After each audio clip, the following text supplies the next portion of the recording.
Hey, Assalamu alaikum. The intermittent hypoxic training is the very important topic we will understand now. So basically, what is the intermittent hypoxic training? So first of all, we will understand about the hypoxia.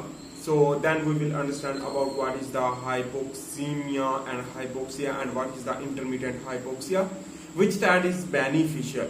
So the basically whenever you will work hard like running, and in this way you will basically starve the oxygen, so your energy consumption is more than the oxygen availability. So in this way the oxygen not available too much during the hard exercise like running or sprinting, or you can think about that the hard training in the gym, which that give the breathe more, and in this way you will not access with the comfortable zone of the oxygen, and in this way the oxygen level will drop in your body, will trigger the lactic acid fermentation. In this way the ancient fermentation activation will occur. This ancient fermentation again produce, which that is basically it is the ancient fermentation using the anaerobic processes. In this way the glycolysis will more while lactic acid will produce more, but important thing is that the oxygen not available during the hypoxic stress whenever you will run more. So the hypoxemia will occur. What is the meaning of hypoxemia? Hypoxemia means the low level of oxygen in the blood. Then the tissue decrease the oxygen consumption is known as the hypoxia in the cell. And the hypoxia when occur in this way, the certain type of the growth factor enhance, like the HIF1 Alpha will trigger more. The HIF1 Alpha is the ancient molecule, which that ancient protein, which that trigger due to the anaerobic respiration. So in this way the anaerobic respiration will progress while the electron transport chain will stop.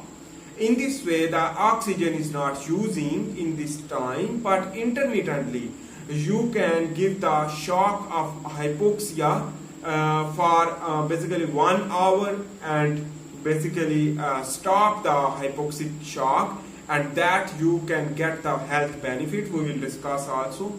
In this way, remember, when the increase the hypoxia in the cell, the deprivation or starvation of oxygen, in this way the HIF1 alpha will trigger. HIF1 alpha will grow your blood vessel and maintain the blood vessel. On the other hand, grow your tissue, increase the muscle and increase the bones due to the production of more growth hormone due to the HIF1 alpha. HIF1 alpha triggered to release the growth hormone, and that growth hormone will increase the insulin like growth factor 1, which that is important for the blood glucose level maintenance. So in this way the diabetic person, which that can be reversed.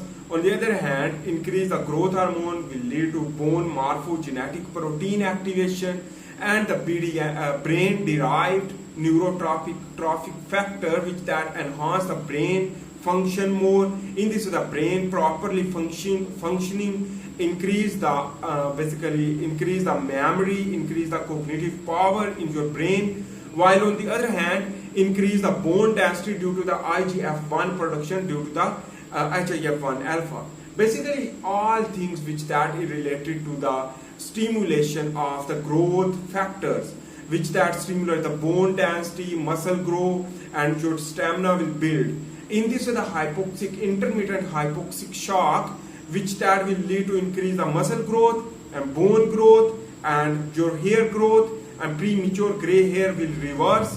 On the other hand, increase the bone density, increase the muscle fibers and more strong the muscle fiber. On the other hand, also increase the stamina, and you can basically next time your body will face the hypoxemia. In this way you will achieve the stamina, achieve the strength, and you can grow your muscle, and even the increase the growth hormone will inhibit the aging. In this way, the anti-aging process itself is the intermittent hypoxic shock. So I hope you make sense about that. So what is the side effect of the hypoxic shock? If the chronically hypoxemia will occur, like the smoking due to the smoking, too much smoking, which that also damage your lungs, but also not provide the too much oxygen to our tissue chronically. In this way, the chronic hypoxia will lead to activate a certain gene which that is important for the glycolysis of lactic acid, basically, which that is due to the anaerobic respiration trigger. But important thing is that the more and more important thing is that the chronically hypoxia will activate the HIF1 alpha chronically, which that trigger the certain type of growth factor and activate the certain type of oncogene, which that is silenced. And in this way increase the glutamine metabolism without oxygen, and in this the electron transport chain will stop. Even the electron transport chain containing protein will be damaged, and in this way the chronic hypoxia will inhibit the PGC1 alpha, because the PGC1 alpha activate during the fasting and during the more oxygen availability while the fasting. But important thing you should need to understand, whenever you will not fasting, so in this way your cancer cell will become a cancer cell due to the more HIF1 alpha chronically produced. The chronically HIF1 alpha produced, which that will lead to trigger the certain type of the oncogene protein, oncogene activation that produce a protein which that is important for the anaerobic fermentation. And in this way, basically the PGC1 alpha will inhibit due to the HIF1 alpha increase. The PGC1 alpha will inhibit will lead to inactive the PGC1 alpha due to the more ATP production from anaerobic respiration through HIF1 alpha dominant due to the hypoxia. In this way, the PGC1 alpha will automatically inhibit due to the HIF1 alpha. But the PGC1 alpha is very important for the synthesis of the mitochondria and the repair of the mitochondria. Whenever the repair will not occur, so in this way the hypoxia, which that will lead to progress, the oncogene activation will lead to cause cancer. But important thing you should need to understand, the hypoxia intermittently will be beneficial, will lead to basically realize your body to how to face the next hypoxic condition. In this way, certain type of the gene which that able to activate during the hypoxia will inhibit in the next time, because our body will hold the more capacity to oxygen store. It means the increase the RBC and increase the muscle myoglobin, which that is also store the oxygen. So in this way our body will store the oxygen, extra oxygen, and that oxygen due to the hypoxic shock intermittently. But the chronic hypoxia due to the smoking, which that is dangerous and cause cancer.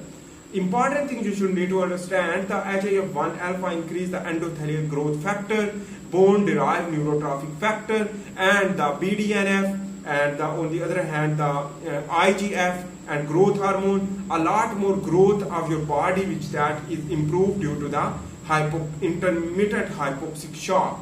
So important thing you should need to understand, how to stimulate the hypoxia. Some people stimulate through smoking, but the smoking will lead to cause addiction due to the nicotine, but I am not recommending to you. But you should running faster, which that improves your stamina, endurance, and the muscle strength, bone strength, even your brain.